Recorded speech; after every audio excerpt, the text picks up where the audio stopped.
kecha, mana shu kecha qadr kechasi bo'lsa, qadr kechasining xayrlilariga, butun yaxshiligiga muvaffaq bo'lgan Allohning solih bandalaridan bo'lishini Alloh taolo hammamizga nasib qilgan bo'lsin. Amin. Birodarlar, ba'zi bir narsalarni eslatma. Rasululloh sallallohu alayhi vasallam dini nasihat etdilar, ba'zi narsalarni eslatib qo'ymoqchiman. Alloh subhanahu va taolo o'zining kalomida mo'minlarga foydali dedi. Alloh subhanahu va taolodan taqvo qilib, Alloh taolodan ajr umidida, Alloh taologa iymonan bugungi kechani o'tkazishlikni tavsiya qilmoqchiman. Kechadagi yurgan farzandlarimizga, yoshi tepadagarimizga nasihatlar va shunga bir mas'ul ba'zi bolalardan Alloh uchun shu namozxonalarga shu orom vaqt berishlikni shu eslatib qo'ymoqchiman. Kechasidan ham qanday tushasizlar? Tushinglar pastga, bolalar qanday tushinglar? Men sizlarga aytganman, ehtiyot qilganlarga ham ozondan keyin qaytib duogacha tepaga chiqmaylar. Eshikni bekitib qo'yinglar degandim, bu ham qaramabsizlar. Mana eshiklarga nima qo'yinglar, yo'l bo'lmasin deb.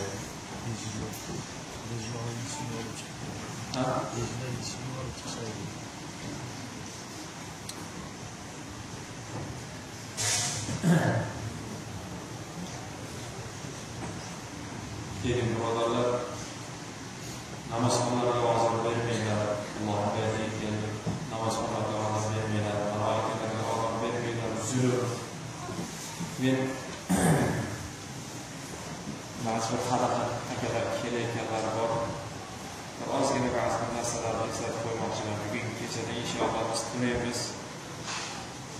Biz Robbimiz Alloh, dinimiz esa islom. Biz din vakilimiz, ya'ni dinga taslim bo'lgan musulmonlarimiz, dinlarimiz, dinimiz esa islom. Islom deganda, din deganda dinning Alloh subhanahu va taolo tarafidan tashrih hukmlar degani. Ya'ni bandani hayotda yashashlikda Allohning hukmiga bevosita bog'lanib yashagan odamni dindor deymiz. Allohning hukmi insonning hayotida 4 qismga bo'linadi birodarlar. Birinchi qismi banda bilan Allohning o'rtasidagi qism. Alloh taolo banda bilan o'zining o'rtasidagi aloqalarni insonning ixtiyoriga tashamadi. Balki Alloh taolo unga buyurdi. Mana shu buyruqlarga bo'ysunishlik dindorlik hisoblanadi. İnsonning o'zining mijoziy masalasi yoki urfi yoki tabiatiga qarab qo'ymadi. Ya'ni inson xohlaganicha Alloh taologa bandalik qilsin demadi. Qullik qilsin demadi. Balki tashrih payg'ambarni yuborib, elchisini yuborib, Robbilariga mana bunday ibodatda qoim bo'lsin deb Alloh taolo o'zi bilan bandaning o'rtasidagi aloqa ibodatlarni qanday bo'lishligini kitobini nozil qildi, qonunini nozil qildi va elchisini yubordi. Ikkinchi hukm, ikkinchi qismi yer yuzidagi insonlar bilan bo'ladigan aloqa.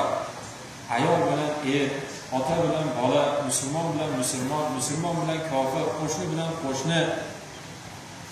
Mana bu aloqalarni insonning o'zini ixtiyoriga tashlamadi. Xohlagan millat xohlaganida yashasin, xohlagan odam ota-onasi bilan xohlaganidek qilsin. Yo'q. Urf-odat, millat emas, balki Alloh taolo hukmini nozil qildi, payg'ambarni yubordi. Aytib insonlar bir-birlari bilan bo'ladigan aloqada mening hukmimga bo'ysunsin deb Alloh taolo bizlar bir-birimiz bilan bo'ladigan aloqa ham o'z ixtiyorimiz bilan emas, tashrih bu Allohning hukmi bo'ladi. Haq huquqlar bu ixtiyoriy masala emas, mijoziy masala emas birodarlar. Bu Allohning hukmi, din. Mana shu narsalardan mana hozirgina aytyapmiz, shu Allohning hukmiga bo'ysunmaslikdan bir qismi hisoblanadi. Ya'ni bir boshliq bo'lsa shu boshliqqa itoat qilishlik bu tashrih, bu Xudoning hukmi, bu insonning hukmi emas bu. Biz o'zimiz o'rtamizdagi bir mijoziy masala emas bu narsa. Bu hukm Allohning hukmi bu. musulmon odam o'zining boshqalarga itoat qilishlik bo'yidagi vojibi, ya'ni Allohning farzi, shu itoat uchun Allohning oldida ajr oladi. Itoatsiz uchun Allohning oldida harom, gunohkor, osiy bo'ladi. Mana shu qismdan o'zi asosan mana shu qismga aytmoqchiman. Insonning musulmonlar bilan o'rtasidagi aloqa, mashinasida kelgan mana bu yo'lga mashinalarni qo'yib, yo'lni haqqini bermayotganlar. Allohning haqqi, bandalarning haqqi insonning o'zining nafsi bilan bo'ladigan tashrih va mahluqotlar olami bilan bo'ladigan tashrih Allohning hukmi. Mana shu hukmni hammasida inson ixtiyoriy emas.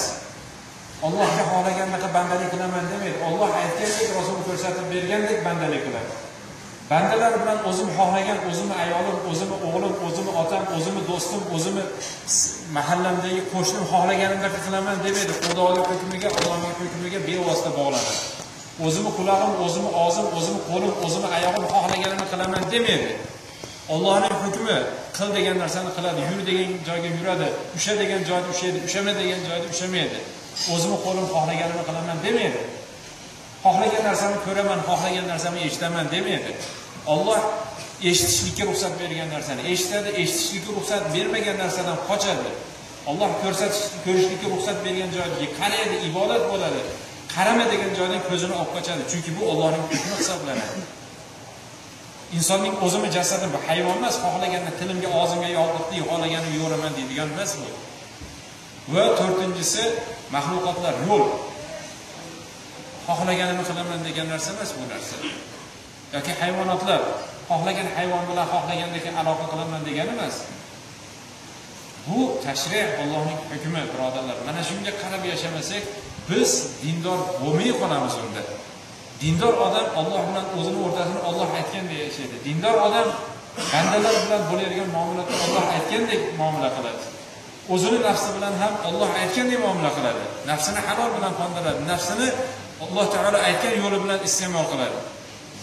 Va to'rtinchisi mahluqotlar olami. Ko'cha shunga keladi, albatta keladi. Ko'chaning haqqi bor. Payg'ambar alayhisalom ko'chaning haqqi bor, birodarlar. Markabning haqqi bor, musulmonlarning haqqi bor. Hattoki g'ayri dinlar bo'lsa ham haqqi bor. Agarda biz tasavvur ham qila olmaydigan holat, agarda bitta odam kelib namozga shashilyapman deb shunday kelib masjidda eshigini tagiga shunday mashinasini qo'yib kirib ketgan bo'lsa, bitta musofir yo bitta odam kelib shu yerdan o'ta olmasdan, mumkin ayoli bordir, ichida kasal, mumkin bir zarurati bordir, va'dasi bordir, shunga o'taman desa, shu yo'l bilan to'sib qo'ygan bo'lsa, vallohi harom ish qilgan bo'ladi. Ibodat qilaman deb ma'siyat, gunohga qo'l urgan bo'ladi. Shuning uchun ibodat qilaman deb Robbimizga osiy bo'lmaylik. O'zimizni aqlimiz bilan emas, balki bevosita dinimizga bog'lanaylik. Xuddi shular qatorida namozxonlarga men xohlaganimda qilib yuraman, nafl bu sunnatu deb o'tirib gaplashib. Men sizlardan so'rayman, mana shu yerda o'tirgan namozxonlar, aytinglarchi, namoz o'qiyotganimizda yonimizda turib ikkita odam gaplashsa, orom olasizlarmi? Azobmi, orommi? Alloh alam bilmadim men namoz o'qiyapsam, Alloh taologa bandalik qilaman deb tursam, yonimda ikkitasi gaplashib tursa, qayerdasan, ko'rmaysan, voy bormisan deb gaplashib tursa, shu gap men uchun ozor hisoblanadi shu. Musulmon kishiga ozor berishlik nima? Harom. Musulmon kishiga ozor berishlik harom. Masjidda gaplashayotganda, namoz o'qilayotganda yoki boshqa odamlar namoz o'qiyotganda ovozimiz pasaytiraylik, birodarlar. Ozor bermaylik.